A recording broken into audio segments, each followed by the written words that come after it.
Hello friends, स्वागत है आप सबका हमारे यूट्यूब चैनल ज्ञान मार्ग क्लासेज में। फ्रेंड्स, आज के इस वीडियो में हम पढ़ेंगे बंगाल की खाड़ी की नदियाँ। तो फ्रेंड्स, राजस्थान की कौन कौन सी नदियाँ हैं जो बंगाल की खाड़ी में अपना जल ले जाती है, उन नदियों के बारे में हम अध्ययन करेंगे। तो फ्रेंड्स, उन नदियों में सबसे पहले हम बात करें तो सबसे बड़ी नदी है चंबल, इसके अलावा बनास, और इसके अलावा बेडच जिसको आयड़ भी कहा जाता है, और एक है गंभीर नदी। तो ये चार नदियां हैं फ्रेंड्स, जो मुख्य रूप से बड़ी बड़ी नदियां हैं जो राजस्थान की, जो अपना जल है वो बंगाल की खाड़ी में ले जाती है। फ्रेंड्स, इसके अलावा भी छोटी बड़ी और नदियां हैं, लेकिन वो इन नदियों की सहायक नदियां हैं। ये मुख्य रूप से मेनली बड़ी बड़ी नदियां यही है जो अपना जल बंगाल की खाड़ी में ले जाती है। तो फ्रेंड्स, आज हम अध्ययन करेंगे चंबल नदी का, जो सबसे बड़ी नदी है राजस्थान की, बंगाल की खाड़ी में जल ले जाने वाली। तो फ्रेंड्स, चंबल नदी के अध्ययन में अब चंबल नदी का उद्गम देखते हैं कि इसका उद्गम कहाँ से होता है। तो फ्रेंड्स, चंबल नदी का उद्गम होता है जाना पाव की पहाड़ी, और ये जाना पाव की पहाड़ी कहाँ पर है? विंध्याचल पर्वतमाला, यानी विंध्याचल पर्वतमाला मध्य प्रदेश में, यानी एमपी की पर्वतमाला है विंध्याचल, उसकी एक पहाड़ी है जाना पाव पहाड़ी। इस जाना पाव पहाड़ी से चंबल नदी का उद्गम होता है। इसके बाद में बात करते हैं फ्रेंड्स कि इसका संगम कहाँ पर होता है। तो संगम में होता है यमुना नदी में। यूपी के अंदर एक जगह है इटावा, इस इटावा नामक जगह पर चंबल नदी है वो यमुना नदी में मिल जाती है। तो ये इसका संगम हो गया। अब फ्रेंड्स, बात करते हैं चंबल नदी की लंबाई। तो फ्रेंड्स, वर्तमान में चंबल नदी की लंबाई वो है 1051 किलोमीटर टोटल लंबाई, यानी उद्गम होता है एमपी से। तो एमपी से लेकर राजस्थान और यूपी, इन तीनों राज्यों में चंबल नदी फैली हुई है। तो इन तीन राज्यों में जो चंबल नदी की कुल लंबाई है वो है 1051 किलोमीटर। अगर फ्रेंड्स केवल राजस्थान की बात करें तो राजस्थान में चंबल नदी की लंबाई है वो है 322 किलोमीटर, जो ये वर्तमान में है। अगर फ्रेंड्स चंबल नदी की जो पुरानी लंबाई है उसकी हम बात करें तो पहले चंबल नदी की लंबाई है वो 967 किलोमीटर थी, और अब 1051 किलोमीटर हो गई है। और पहले राजस्थान में 135 किलोमीटर चंबल नदी की लंबाई थी। और अब बात करते हैं फ्रेंड्स इसका अपवा क्षेत्र, यानी चंबल नदी है वो किन किन जगहों पर बहती है। तो अगर फ्रेंड्स राज्यों की बात करें तो तीन राज्य है, एमपी, राजस्थान, और राजस्थान के बाद में यूपी में भी बहती है। लेकिन फ्रेंड्स अगर हम बात करें राजस्थान में कि राजस्थान में कौन कौन से ऐसे जिले हैं जहाँ पर चंबल नदी बहती है, तो फ्रेंड्स चंबल नदी का राजस्थान में अपवा तंत्र एक तो हो जाएगा चित्तौड़गढ़, जहाँ से चंबल नदी राजस्थान में प्रवेश करती है। उस जगह का नाम है चौरासीगढ़। ये चौरासीगढ़ चित्तौड़गढ़ में है, यहाँ से चंबल नदी राजस्थान में प्रवेश करती है। इसके अलावा कोटा और बूंदी, यहाँ पर भी चंबल नदी बहती है, और जिसको इस कोटा बूंदी क्षेत्र को हाड़ौती कहते हैं। हाड़ौती के अलावा इसका एक और नाम है वो है हया है, ये भी आपको ध्यान रखना है। इसके अलावा फ्रेंड्स करौली, सवाई माधोपुर, धौलपुर, ये जो तीन जिले हैं करौली, धौलपुर, सवाई माधोपुर, इनको सम्मिलित रूप से डांग कहा जाता है। तो इन जिलों में भी चंबल नदी बहती है। तो ये चंबल नदी का अपवा क्षेत्र है फ्रेंड्स, आपको ध्यान रखना है।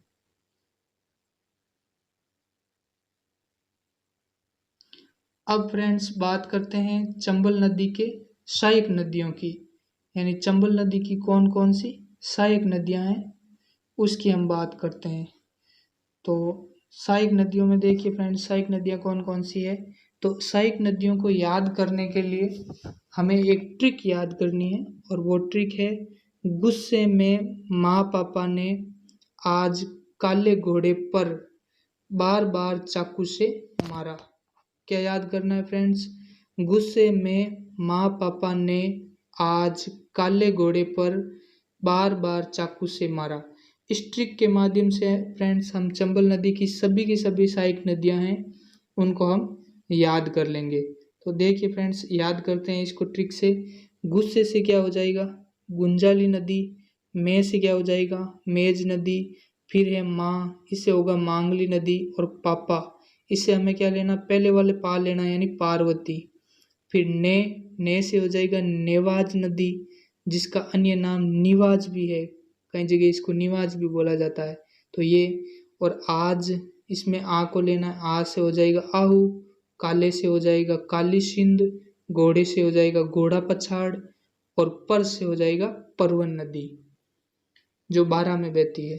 इसके बाद में बार बार 2 बार है, तो फ्रेंड्स पहले वाले बार का हो जाएगा बनास और दूसरे वाले बार का हो जाएगा ब्राह्मणी। और आगे है चाकू से मारा, तो चाकू से क्या हो जाएगा फ्रेंड्स, 3 नदियां याद रखनी है, चांकण कुनु कुराल।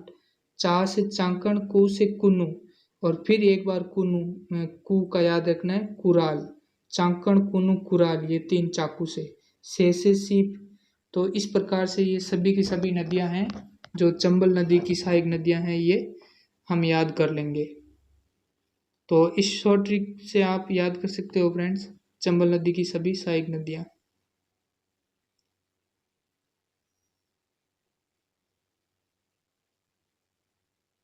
फ्रेंड्स अब हम यहाँ पर इस मैप के माध्यम से चंबल नदी के जो स्थिति है, लोकेशन, इसको समझने का प्रयास करते हैं फ्रेंड्स। देखो, चंबल नदी का ये जो उद्गम है ना, ये होता है यहाँ से। ये जो जगह दिखाई दे रही है ना फ्रेंड्स आपको, ये चंबल नदी का उद्गम स्थान यहाँ पर दर्शाया गया है, जाना पाऊ की पहाड़ी। यानी ये कहाँ पर है, ये हो जाएगा आपका जाना पाऊ की पहाड़ी। तो जाना पाऊ की पहाड़ी कहाँ पर है फ्रेंड्स, जाना पाऊ की पहाड़ी है एमपी में।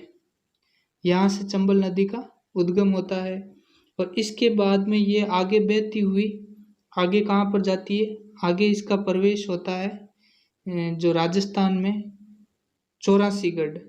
यानी चंबल नदी है वो जाना पाऊ की पहाड़ी से निकलने के बाद में यहाँ पर एक जगह है चौरासीगढ़। इस चौरासीगढ़ जगह से ये चंबल नदी है वो राजस्थान में प्रवेश करती है। चौरासीगढ़ है वो चित्तौड़गढ़ का स्थान है, राउत बाटा का। यहाँ से ये राजस्थान में प्रवेश करती है। इसके बाद में फ्रेंड्स चौरासीगढ़ के आगे चित्तौड़गढ़ में एक चंबल नदी पर एक जलप्रपात भी बनाया गया है, और उस जलप्रपात का नाम है फ्रेंड्स चूलिया जलप्रपात। क्या है, चूलिया जलप्रपात, जो कहाँ पर है, जो भैंसरोडगढ़ चित्तौड़गढ़ में है। और इसकी विशेषता है कि ये 18 किलोमीटर, कितना, 18 किलोमीटर है ये चूलिया जलप्रपात, वो ऊंचा है, और ये राजस्थान का सबसे ऊंचा जलप्रपात है। इसके आगे फ्रेंड्स चंबल नदी है वो कोटा में बहती है, और कोटा में इस चंबल नदी पर एक ब्रिज बनाया गया है, एक पुल बनाया गया है, और उस पुल का नाम है फ्रेंड्स हैंगिंग ब्रिज। क्या नाम है, हैंगिंग ब्रिज। हैंगिंग ब्रिज का मतलब होता है फ्रेंड्स झूलता हुआ पुल, जो कहाँ पर है, कोटा में है। और ये राजस्थान का पहला झूलता हुआ पुल या पहला हैंगिंग ब्रिज है। कोटा के आगे फ्रेंड्स ये चंबल नदी बहती है करौली, सवाई माधोपुर, धौलपुर। तो सवाई माधोपुर में एक जगह है फ्रेंड्स जिसका नाम है रामेश्वर घाट, जो कहाँ पर है, पदरा गांव सवाई माधोपुर में है। यहाँ पर चंबल में एक और अन्य नदी आती है, और उस अन्य नदी का उद्गम होता है खमनोर की पहाड़ी राजसमंद से। और वो नदी कौन सी होती है, वो नदी होती है बनास। यानी ये जो बनास नदी है इसका उद्गम कहाँ से होता है फ्रेंड्स, इसका उद्गम होता है खमनोर की पहाड़ी राजसमंद से। और ये यहाँ से निकलकर आगे कहाँ पर बहती है, आगे ये बनास नदी है वो खमनोर की पहाड़ी राजसमंद से निकलकर आगे यहाँ पर चंबल में मिल जाती है, जो जगह है रामेश्वर घाट। इस रामेश्वर घाट में ये मिल जाती है। इसके अलावा फ्रेंड्स एक बात आपको और ध्यान रखनी है कि सवाई माधोपुर में एक और नदी आती है, एक अन्य और नदी आती है शीप। और ये शीप नदी है सवाई माधोपुर से निकलकर यहीं पदरा गांव, रामेश्वर घाट है पदरा गांव, यहाँ पर चंबल में मिल जाती है। तो यहाँ पर फ्रेंड्स क्या होता है, 3 नदियों का संगम होता है, और 3 नदियों के संगम की वजह से इसको क्या कहा जाता है फ्रेंड्स, त्रिवेणी संगम कहा जाता है। आपको पूछा जा सकता है कि त्रिवेणी संगम चंबल नदी पर कहाँ पर होता है, तो रामेश्वर घाट सवाई माधोपुर में होता है। आपको पूछा जा सकता है कि तीन नदियां वो कौन कौन सी है, तो एक तो चंबल, फिर बनास और फिर तीसरी है सीप नदी। इन तीन नदियों का संगम होता है। इसके बाद में फ्रेंड्स चंबल नदी है वो धौलपुर से होते हुए आगे निकल जाती है और यूपी में प्रवेश करती है। और यूपी में एक जगह है और उस जगह का नाम है ये इटावा। तो यहाँ इटावा में चंबल नदी है वो किस में मिल जाती है, इटावा में मिल जाती है यमुना में। जो यमुना नदी है इसमें ये मिल जाती है। तो ये चंबल नदी की लोकेशन थी फ्रेंड्स। आगे देखिए, अब हम चंबल नदी की सहायक नदियां हैं उनकी लोकेशन देखेंगे कि वो कहाँ कहाँ से निकलती है, उनकी क्या स्थिति है और कहाँ पर ये चंबल नदी में मिलती है। तो फ्रेंड्स सबसे पहले हम चंबल नदी की बाईं ओर से मिलने वाली नदियों के बारे में देखेंगे। तो फ्रेंड्स बाईं ओर से मिलने वाली नदियों में सबसे पहले एक नदी है गुंजाली। ये गुंजाली चित्तौड़गढ़ में आकर चंबल में मिल जाती है। इसका उद्गम एमपी से होता है। इसके बाद में फ्रेंड्स एक अन्य नदी है ब्राह्मणी। इस ब्राह्मणी नदी का उद्गम भी चित्तौड़ से होता है और वो चित्तौड़गढ़ में चंबल में मिल जाती है। इसके अलावा फ्रेंड्स हमने पहले ही बात की थी वो है बनास नदी की। यानी ये बनास नदी है, कहाँ से उद्गम होता है इसका, इसका उद्गम होता है खमनोर की पहाड़ी, जो कहाँ पर है, राजसमंद में। यहाँ से इसका उद्गम होता है और ये कहाँ पर आकर मिलती है, ये मिलती है रामेश्वर घाट में। ये यहाँ पर रामेश्वर घाट सवाई माधोपुर में है। यहाँ पर ये बनास नदी चंबल में मिल जाती है। इसके अलावा फ्रेंड्स एक सीप नदी भी आती है और ये सीप नदी जो सवाई माधोपुर से उद्गम होता है और ये आकर कहाँ पर मिल जाती है, रामेश्वर घाट में चंबल में आकर मिल जाती है। तो इन तीनों नदियों का यहाँ पर संगम होता है, इसलिए इसको त्रिवेणी संगम कहते हैं। तो ये नदियाँ थी फ्रेंड्स जो चंबल के बाईं ओर से मिल रही थी। अब हम बात करते हैं उन नदियों की जो दाईं ओर से चंबल में मिल रही है।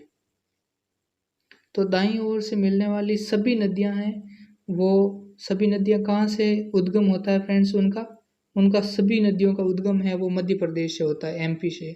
जितनी कितनी दाईं ओर से चंबल नदी में मिलने वाली नदियां हैं उन सब का उद्गम है वो एमपी से ही होता है। सबसे पहले हम बात करते हैं फ्रेंड्स काली सिंध नदी की। तो ये जो काली सिंध नदी है ना, इसका उद्गम होता है एमपी से। एमपी से इसका उद्गम होता है। इसके बाद में ये आगे बहती है झालावाड़ में। तो एक अन्य नदी है आहू, और ये आहू नदी है वो आके किस में मिल जाती है फ्रेंड्स, काली सिंध में मिल जाती है। कहाँ पर, झालावाड़ में। और इसके आगे एक नेमाज नदी है, इसका उद्गम भी एमपी से होता है। और ये इसके अलावा एक परवन नदी है, इसका उद्गम भी एमपी से होता है। तो नेमाज नदी है वो झालावाड़ में जाके किस में मिल जाती है, झालावाड़ में जाके मिल जाती है परवन के अंदर। और फिर परवन नदी है वो आगे जाके कहाँ पे मिल जाती है, कोटा में, काली सिंध में मिल जाती है। और काली सिंध है वो फाइनली कहाँ पर आकर मिलती है, चंबल में मिल जाती है। तो फ्रेंड्स ये आपको ध्यान रखना है।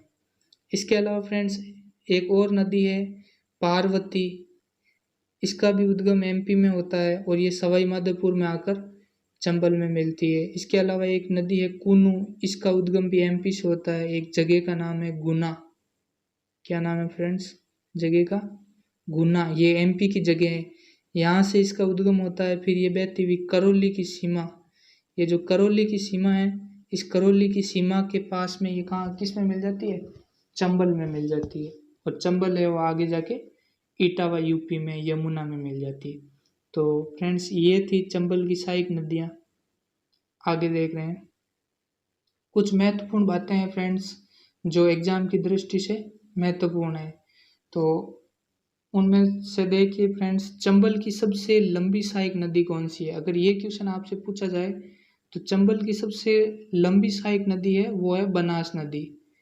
इसका आपको ध्यान रखना है फ्रेंड्स। और बनास नदी का उद्गम कहाँ से होता है, मैंने आपको बताया था खमनोर की पहाड़ी राजसमंद से। इसके अलावा फ्रेंड्स आगे बात करते हैं चंबल नदी की दाईं ओर से सबसे लंबी सहायक नदी कौन सी है, यानी दाईं ओर से मिलने वाली सबसे लंबी सहायक नदी कौन सी है, तो वो हो जाएगी काली सिंध नदी। वो कौन सी हो जाएगी?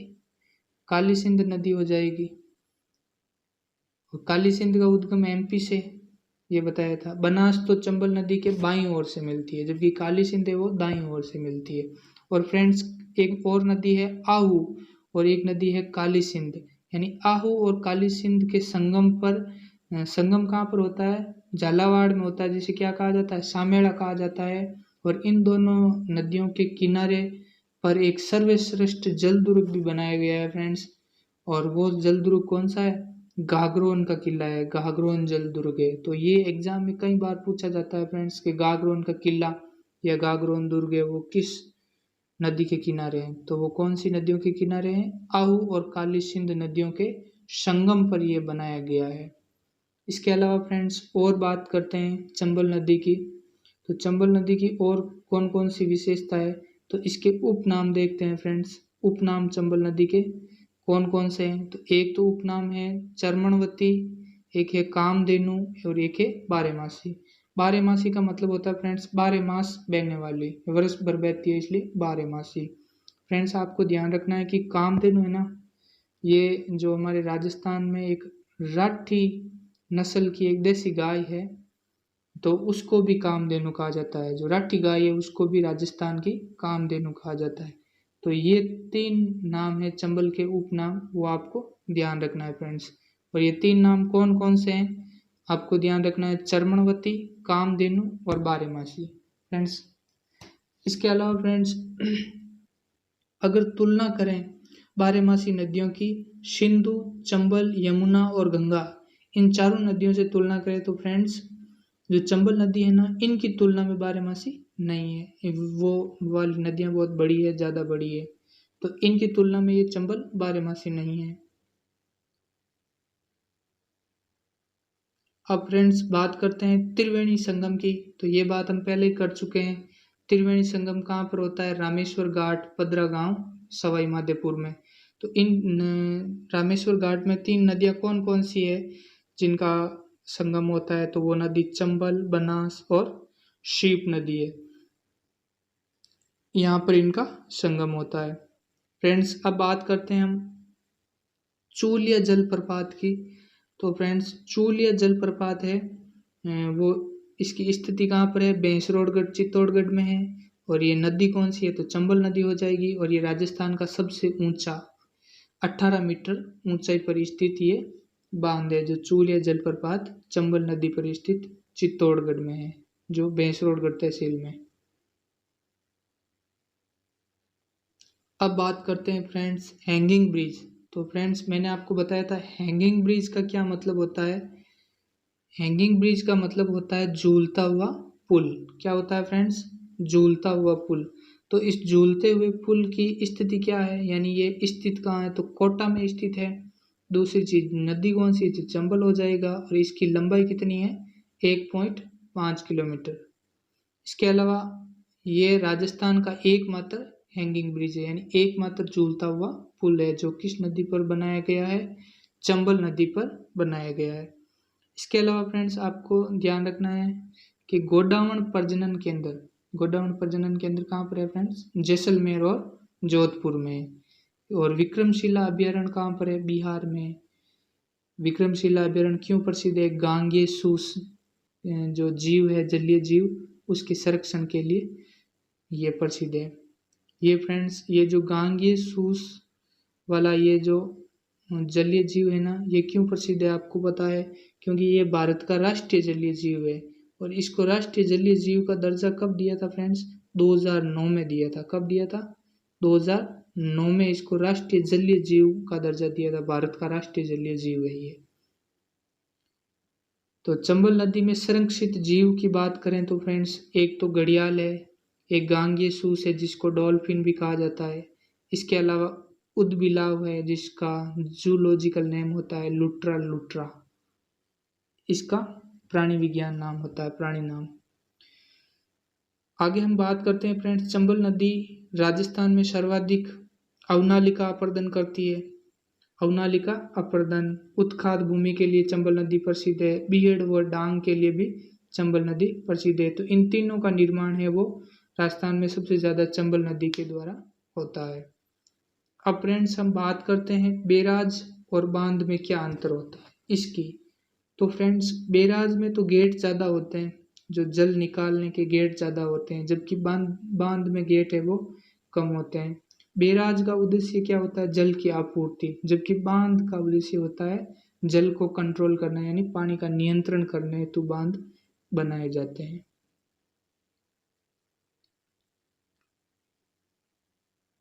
अब हम फ्रेंड्स बात करते हैं चंबल नदी की बांध परियोजनाओं की। तो फ्रेंड्स चंबल नदी पर 3 चरणों में 4 बांधों का निर्माण किया गया है।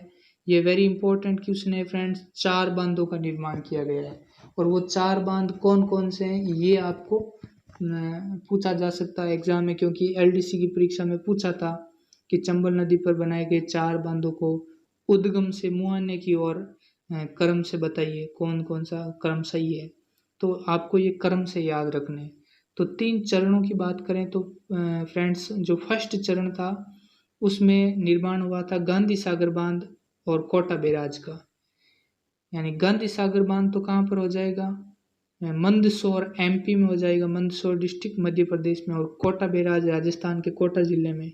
इन 2 बांधों का निर्माण हुआ। दूसरे चरण में राणा प्रताप सागर बांध का निर्माण हुआ था। राणा प्रताप सागर बांध है वो राजस्थान का भराव क्षमता की दृष्टि से सबसे बड़ा बांध है। जल भराव क्षमता की दृष्टि से अगर देखा जाए तो ये सबसे बड़ा बांध है। और तीसरे चरण की बात करें तो वो है जवाहर सागर, जो भी कोटा में ही है। तो ये 4 बांध हो गए और 3 चरणों में इनका निर्माण हुआ। अगर फ्रेंड्स क्रम से देखा जाए तो सबसे पहले आपका गांधी सागर बांध जो एमपी में है मंदसौर में, फिर राणा प्रताप सागर बांध जो चित्तौड़गढ़ में राउतबाटा तहसील में, फिर इसके बाद में आता है जवाहर सागर जिसको कोटा डैम भी कहते हैं, ये कोटा और बूंदी में फैला हुआ है।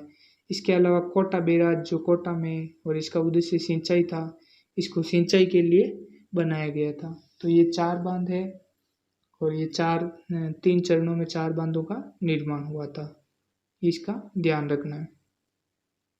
इसके अलावा फ्रेंड्स अटल बिहारी वाजपेयी जो पूर्व प्रधानमंत्री थे हमारे, अटल बिहारी वाजपेयी, इनकी अस्थियों का विसर्जन भी चंबल नदी में किया गया था कोटा में। तो ये भी आपको ध्यान रखना है। अब हम चंबल नदी पर बनाए गए बांध के चरणों की बात कर लेते हैं फ्रेंड्स।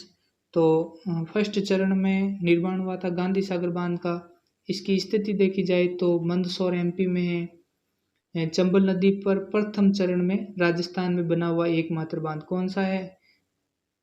राजस्थान से बाहर बना हुआ फ्रेंड्स, राजस्थान में नहीं है, ये राजस्थान से बाहर बना हुआ एकमात्र बांध है गांधी सागर बांध जो मंदसौर गुजरात में। और इसका विद्युत उत्पादन देखा जाए तो इसका विद्युत उत्पादन है 23 मेगावाट इंटू 5 यूनिट, यानी टोटल हो जाएगी आपके 115 मेगावाट विद्युत उत्पादन होता है यहाँ से। इसके बाद में दूसरे नंबर पर बात करें कोटा बैराज की, तो कोटा बैराज की स्थिति कोटा में है और ये चंबल नदी का सिंचाई बांध कहलाता है। इसका उद्देश्य सिंचाई के लिए इसको बनाया गया जिससे 2 नहरें निकाली गई है। तो फ्रेंड्स वो 2 नहरें कौन कौन सी हैं वो देखते हैं। तो 2 नहरें, एक तो बाई नहर है और एक दाई नहर है।